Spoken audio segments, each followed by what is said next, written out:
Assalamu alaikum to everyone.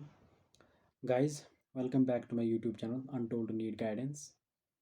In this video, I will be talking about the how to stay consistent or how to maintain consistency throughout the course, throughout the journey. ठीक है, तो कुछ important points मैं आपके साथ share करूंगा और इंशाल्लाह उनको फॉलो करने के बाद जो है ना आपकी कंसिस्टेंसी जो है ना कभी ब्रेक नहीं होगी. ठीक है, सो लेट्स स्टार्ट. पहली बात यह है कि कंसिस्टेंट रहने के लिए क्या करना है आपने. जब भी आप डेली टारगेट सेट करते हो, ठीक है, डेली टास्क को सेट करते हो इन द मॉर्निंग और इन द इवनिंग, ठीक है, यानी इवनिंग में कल के लिए आपने क्या पढ़ना होता है तो आप वो टारगेट सेट करते हो. ठीक है, तो उस टारगेट को अचीव करने के लिए आपने क्या करना है और हर दिन कंसिस्टेंट रहने के लिए आपने क्या करना है. सबसे पहली बात यह है कि आपने जो है ना अवॉइड लॉन्ग और स्टडी यानी आपने जो है ना कंटिन्यूसली 4 घंटे. ठीक है, आपके पास सपोज आपने 12 घंटे का टारगेट सेट किया कि आज मेरे मतलब मैंने 12 घंटे पढ़ने हैं और मैंने इस मतलब सब्जेक्ट में इतना टाइम देना है, इसको इतने टॉपिक्स को कवर करना है, इतने क्वेश्चंस को करना है. ठीक है, 12 घंटे का टारगेट आपने सेट किया, लेकिन उस 12 घंटे टारगेट को अचीव करने के लिए, कंप्लीट करने के लिए आपने शॉर्ट इंटरवल से फोकस करना है, आपने लॉन्ग इंटरवल से फोकस नहीं करना है. ठीक है, आपने क्या करना है कि थ्रू आउट द डे जो है ना आपके पास 24 आवर्स हैं, आपके पास 12 आवर्स पढ़ाई के लिए हैं. तो 12 आवर्स को आप डिवाइड करो इन 4 इंटरवल्स और 4 क्वार्टर्स और 4 फेज और 4 पीरियड्स, यानी हर एक इंटरवल में आप 3 घंटे का टारगेट रखो. मतलब एमंग मतलब 12 आवर्स में जो है ना एवरी सिंगल मतलब हर एक इंटरवल में जो है ना 3 3 घंटे का टारगेट रखो. पहले 3 घंटे, उसके बाद फिर से 3, फिर से 3, फिर से 3, हो गई 12. डिपेंड करता है कि आप कितना टाइम पढ़ाई पे देते हो. ठीक है, तो आपने जो है ना जितना भी टाइम आपके पास अवेलेबल होता है उसको आप 4 फेजेस में, 4 क्वार्टर्स में या 4 इंटरवल्स में डिवाइड करो. और उन 4 इंटरवल्स में जो है ना आप इंडिविजुअली हर एक इंटरवल पे स्पेसिफिकली हर एक इंटरवल पे फोकस करो. उसके बाद मान लीजिए आपके पास 12 आवर्स है, तो जब आपने सेट किया कि मेरे पास 3 घंटे हैं ना, तो आपने बस उन्हीं 3 घंटे के बारे में उस टाइम सोचना है. आपने मतलब जो 3 इंटरवल हो ना, बाकी वो 3 इंटरवल जो है ना उनको आपने दिमाग से निकालना है. बस उन्हीं 3 इंटरवल मतलब 3 आवर्स पे आपने फोकस करना होगा. ठीक है, सो लॉन्ग और आप स्टडी आपने बिल्कुल भी नहीं करनी है. उसके बाद जो है that is reminder and analysis after every 3 hours. देखो, आपने क्या करना है. रिमाइंडर का मतलब ये होता है कि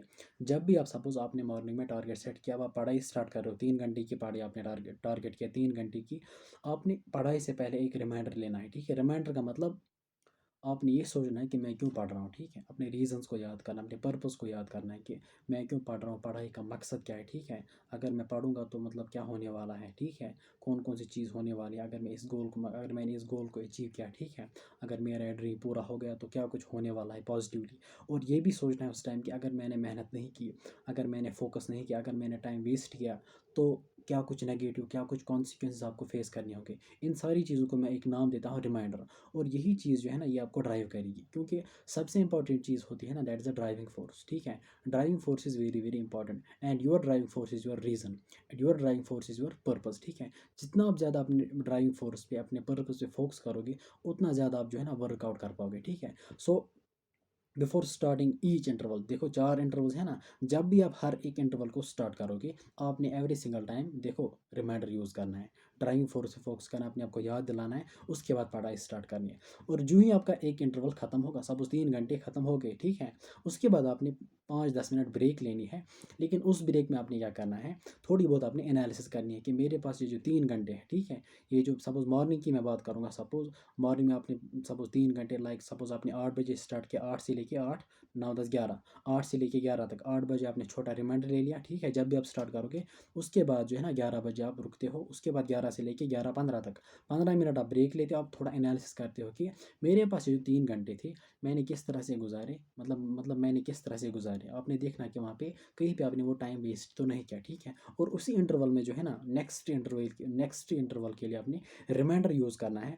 और जो पहले इंटरवल में आपने कोई मिस्टेक की होगी, कहीं पे टाइम वेस्ट किया होगा, तो नेक्स्ट इंटरवल में बिल्कुल आपने केयरफुल रहना है. बिल्कुल आपने जो है ना मतलब केयरफुल रहना है कि नेक्स्ट इंटरवल में जो है ना कोई पिछले इंटरवल की मिस्टेक रिपीट नहीं होनी चाहिए. ठीक है, अगर पिछले इंटरवल में आपने कम पढ़ा तो नेक्स्ट इंटरवल में उससे मतलब जो है ना आपने वो गलती इंप्रूव करनी होगी. ठीक है, ये रही मतलब रिमाइंडर एनालिसिस. उसके बाद जो है ना तीसरा point that is dominate the morning का ऑर्डर. मॉर्निंग का जो इंटरवल होता है ना 24 आवर्स में जो कोई भी क्वार्टर जो कोई भी इंटरवल होगा, मॉर्निंग होगा, आफ्टरनून होगा, इवनिंग होगा, लेट नाइट होगा, ठीक है।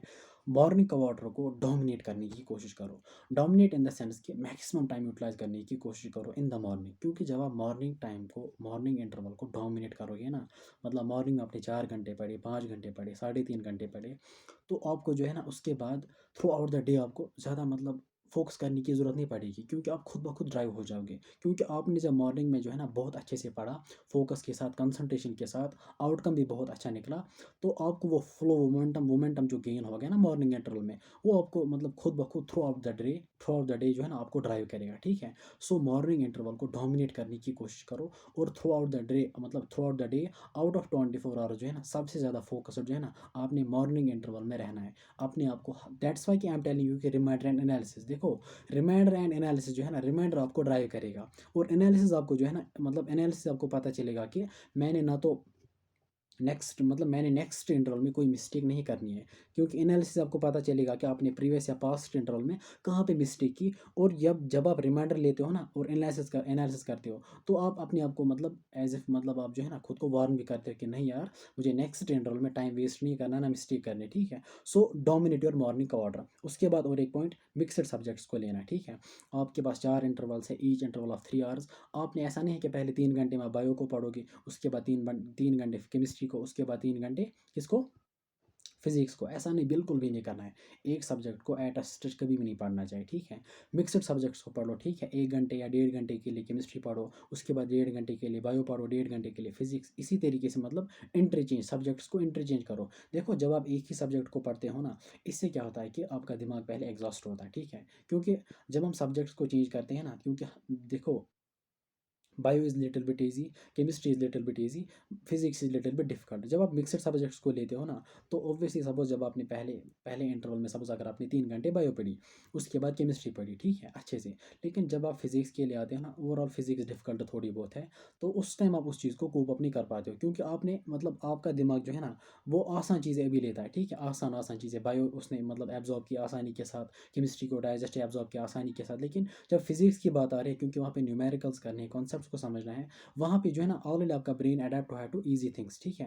वहाँ पे आपका ब्रेन ऑलरेडी अडेप्ट हुआ है टू ईजी थिंग्स। तो फिजिक्स में आपको फिर दिक्कत आती है जब भी कोई क्वेश्चन या कहीं पे डिफिकल्टी आती है, और फिर फिजिक्स को छोड़ देते हो, ठीक है। दूसरी बात जो है, जब आप एक सब्जेक्ट को कंटिन्यूसली पढ़ते हो ना, इंसान बोर हो जाता है, ठीक है, इंसान बोर हो जाता है। तो जब आप इंटरमिक्सिंग आप करते हो ना, तो आप मतलब आपका ब्रेन फ्रेश रहेगा, क्योंकि कभी आसान चीज़ जाएगी, कभी डिफिकल्ट चीज़, कभी आसान चीज़, और आपकी फिजिक्स भी कवर होगी इस इंटरवल के साथ, ठीक है।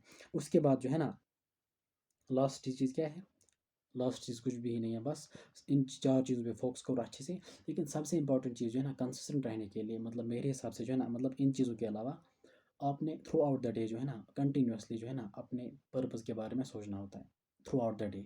दैट्स वाई कि मैं रिमाइंडर की बात कर रहा हूँ। आफ्टर एवरी 3 आवर्स आपने रिमाइंडर लेना है, अपने पर्पज़ को याद करना है। बिकॉज जब आप फोकस करोगे ना अपने पर्पज़ पे, अपने उन कॉन्सिक्वेंसेस के, अगर आप मतलब अगर आप मेहनत नहीं करोगे, तो मतलब उस फेलियर की वजह से जो है ना वो कॉन्सिक्वेंस जो आपको फेस करने पड़ेंगे, वो कॉन्सिक्वेंस उनकी वजह से आपके अंदर वो डर पैदा होगा, ठीक है। वो डर आपको ड्राइव करेगा, ठीक है। और मतलब हर एक चीज़ के बारे में सोचना है कि मतलब व्हाट आई मीन टू से कि जो आप पे डिपेंडेंट है, ठीक है, आपके पेरेंट्स, आपकी छोटी बहन, आपका छोटा भाई, मतलब हर एक रीज़न को आपने याद करना है। And through out the day इन्हीं इन्हीं चीज़ों के बारे में आपने सोचना है, और इन्हीं चीज़ों पे आपने फोकस करना है। तो जितना ज़्यादा आप फोकस करोगे ना, उतना ज़्यादा आप पढ़ाई की तरफ ध्यान दोगे, और उतना ज़्यादा आप कंसिस्टेंट रहोगे, ठीक है। तो कंसिस्टेंसी मेंटेन करने के लिए अपने छोटे छोटे इंटरवल्स पे फोकस करना है। और जब आप इस तरह से जो है ना 12 घंटे, आज आपने सपोज पढ़े 10 घंटे, और नेक्स्ट डे कोई नई चीज़ बिल्कुल नहीं करनी है, बिल्कुल इसी चीज़ को रिपीट करना है अच्छे से, ठीक है। Except the mistakes, except the mistakes. So this was all about the consistency, किस तरह से आपने कंसिस्टेंट रहना, ठीक है। और एवरी सिंगल डे जो है ना एनालिसिस को मिस मत किया करो। एनालिसिस करनी है आफ्टर एवरी 3 आवर्स, ठीक है। और इवनिंग में भी ओवरऑल एनालिसिस करनी है कि मेरे पास कितना टाइम अवेलेबल था और मैंने कितना पढ़ा, ठीक है, मैंने कितना इनपुट किया और मैंने कितना आउटपुट किया। Because it all depends upon your efforts. आपकी सिलेक्शन, आपकी सक्सेस जो है ना, ये सारी जो है ना आपके एफर्ट्स पे डिपेंड करते हैं कि आप कितना ज़्यादा एफर्ट लगा रहे हो। और दूसरी बात जो है, लास्ट पॉइंट मैं आपके साथ शेयर करूँगा, that is the importance of consistency. Consistency की इंपॉर्टेंस क्या है, देखो एक होती है कमिटमेंट और एक होती है कंसिस्टेंसी। कमिटमेंट जो है ना, कमिटमेंट से आप स्टार्ट करते हो, ठीक है, मतलब आई कैन से दैट कि without commitment you are not going to start, and without consistency you are not going to finish, ठीक है। मतलब कंसिस्टेंसी जो है ना, आप अपना जो है ना, मतलब ये 4 महीने का प्रोसेस है, ठीक है, जितना भी टाइम आपकी मतलब एग्जामिनेशन के लिए रहा है, तो कंसिस्टेंट रहने के लिए जो है ना, जब आप कंसिस्टेंटली वर्कआउट करोगे तो आपकी सारी चीज़ें भी मतलब कवर होंगी, आपका सिलेबस भी कंप्लीट होगा, रिवीजन भी होगा। लेकिन अगर कंसिस्टेंसी अगर ब्रेक आपने की, ठीक है, कंसिस्टेंसी अगर ब्रेक होगी due to wastage of time, due to lack of analysis, due to मतलब आपने ज़्यादा बायोलॉजी पे फोकस किया, ठीक है, आसान सब्जेक्ट्स पे फोकस किया, ठीक है, लॉन्ग और स्टडी की, तो कंसिस्टेंसी ब्रेक होगी। जब कंसिस्टेंसी ब्रेक होगी, आपने जो सिलेबस कंप्लीट करने का जो टारगेट रखा होगा, सपोज मान लीजिए सपोज 15 मार्च या by the end of March या by the end of April, चलो अप्रैल के एंड में आपने सिलेबस को कंप्लीट करने का टारगेट रखा है, ठीक है, सपोज किसी ने मे में रखा हो, ठीक है।